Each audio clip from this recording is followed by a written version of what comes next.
Hello, नमस्कार दोस्तों। कैसे हैं आप सब। आज की वीडियो में हम लोग राधा अष्टमी की व्रत कथा, पूजा विधि और महत्व को जानेंगे। भाद्रपद मास के शुक्ल पक्ष की अष्टमी को राधा अष्टमी यानी राधा रानी के प्राकट्य दिवस के रूप में मनाया जाता है। द्वापर युग में इस पावन तिथि पर देवी राधा का जन्म हुआ था। यह तिथि 4 सितंबर यानी आज है। पौराणिक कथाओं में बताया गया है कि राधा जी का जन्म माता के गर्भ से नहीं बल्कि वृषभानु जी की तपोभूमि से प्रकट हुई थी। ब्रह्मवैवर्त पुराण में राधा जी के जन्म की जो कथा बताई गई है वह इस प्रकार से है। राधा श्री कृष्ण जी के साथ गोलोक में निवास करती थी। एक बार देवी राधा गोलोक में नहीं थी। उस समय श्री कृष्ण अपनी एक सखी विराजा के साथ गोलोक में विहार कर रहे थे। राधा जी यह सुनकर क्रोधित हो गई और तुरंत श्री कृष्ण के पास जा पहुंची और उन्हें भला बुरा कहने लगी। यह देखकर कान्हा के मित्र श्री दामा को बुरा लगा और उन्होंने राधा को पृथ्वी पर जन्म लेने का शाप दे दिया। राधा को इस तरह क्रोधित देखकर विराजा वहां से नदी रूप में चली गई। इस शाप के बाद राधा ने श्री दामा को राक्षस कुल में जन्म लेने का शाप दे दिया। देवी राधा के शाप के कारण ही श्री दामा ने शंखचूड़ राक्षस के रूप में जन्म लिया। वही राक्षस जो भगवान विष्णु का अनन्य भक्त बना और देवी राधा ने वृषभानु जी की पुत्री के रूप में पृथ्वी पर जन्म लिया।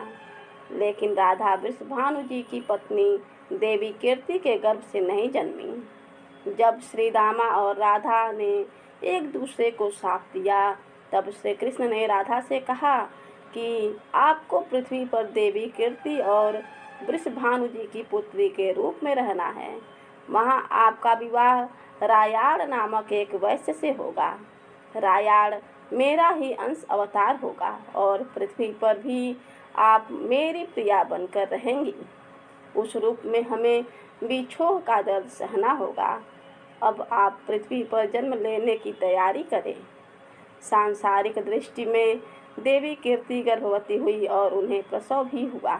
लेकिन देवी कीर्ति के गर्भ में योग माया की प्रेरणा से वायु का प्रवेश हुआ और उन्होंने वायु को ही जन्म दिया। जब वह प्रसव पीड़ा से गुजर रही थी उसी समय वहाँ देवी राधा कन्या के रूप में प्रकट हो गई। कृष्ण पिया राधा रानी के प्राकट्य दिवस पर व्रत रखने से भगवान कृष्ण भी प्रसन्न होते हैं और मनोवांछित फल प्रदान करते हैं। राधा नाम संसार के सभी दुखों को हरने वाला है।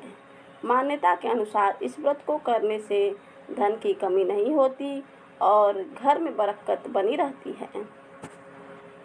आज के दिन सुबह सुबह स्नान आदि से निवृत्त होकर सूर्य देवता को जल अर्पित करें।